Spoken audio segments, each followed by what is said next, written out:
Greetings, boys and ghouls. I'm your host, Captain Myenstein. I'm in a real Scream mood since my review of Scream 2 a couple of days ago. So in this inaugural episode of Ruinous Rankings, I will be ranking the Scream series from worst to best. I will be including the TV series as well, including Resurrection, which I will review soon. Don't worry.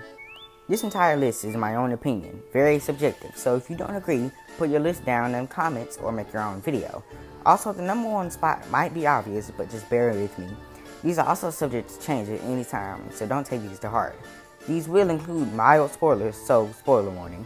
Now, let's get started. Number 7. Scream Resurrection. The semi-third season of the TV series is weird, to say the least. It's filled to the brim with stereotypes, and it tries to cleverly pass them off as homages to the Breakfast Club. It doesn't succeed. It's also stupid. Also, the show has too many red herrings for my liking, and it tries to use them to pad out the 6 episodes. Also, there aren't a lot of kills in this season because there are not a lot of characters. Also, there's a plot twist in this with no foreshadowing as far as I can remember.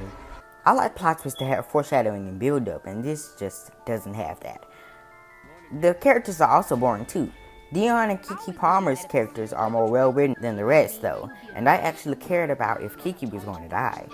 But the season is weighed down by its wacky plot, unfocused narrative, boring characters, and lack of build-up and foreshadow. Also, the season has no relation to the previous 2 seasons. Even though I didn't really care for season 2 of the MTV series, I would have endured episodes of the show to see how it ended, but it didn't come to be. Oh well. The gore is well done though in this season. There's just not that much to satisfy avid horror fans. Number 6. Scream, the TV series, Season 2. The second season of the MTV series is kinda convoluted and involves a lot of revelations. The characters are better than how they were portrayed in the first season, and there are a lot of new characters who mean almost next to nothing for the plot, besides advancing some of the characters' arcs. But it was fascinating to learn more about the lore of Brandon James and his character, and what part Emma's mother had to play in it. Also, it was great to learn about the killer and how the killer from season 1 relates to the person. However, the character of Audrey was used as a red herring too much in this. I mean, we do know that she had something to do with the killer in the first season, but why would we learn about that until the final season of the continuous storyline, which will probably never happen. The actors are portraying the characters well though. The story is also slow, and it's played out by too many episodes, and I was really bored during the second half of the season. The gore is great though, and the kills, especially towards the beginning, are fantastic, but the season is let down by the character work and the convoluted story. Number 5. Scream, the TV series, Season 1. The first season of the show is an okay start, and most of the character work is splendid, except for those jocks, whose only vocabulary is bro, apparently. Yeah. And the story is tolerable. However, I just can't get over how dumb the mask looks.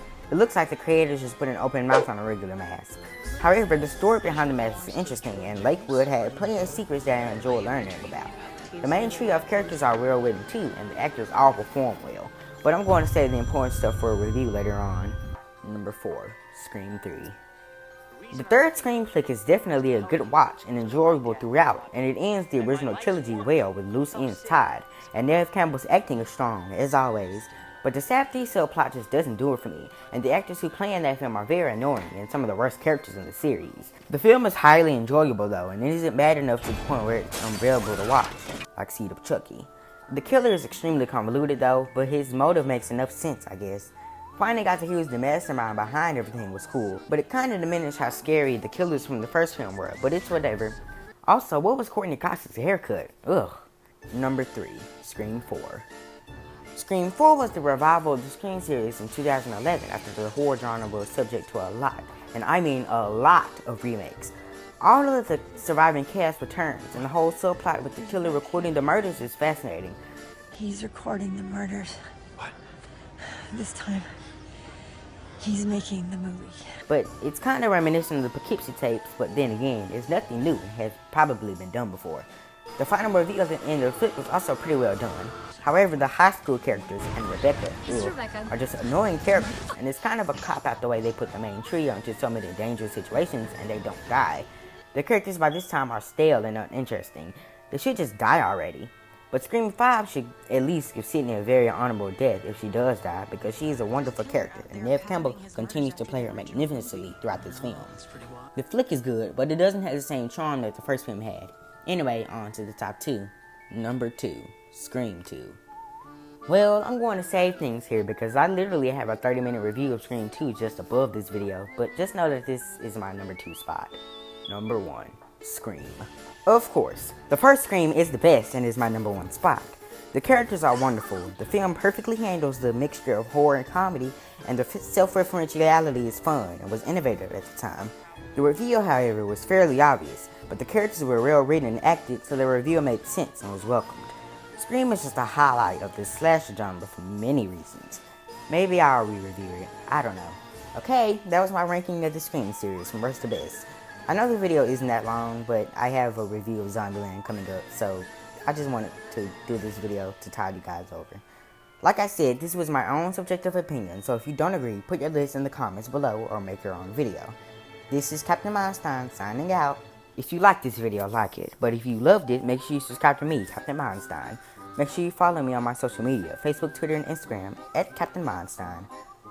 Also, hit that bell icon so you get notified when streams go live and videos get uploaded.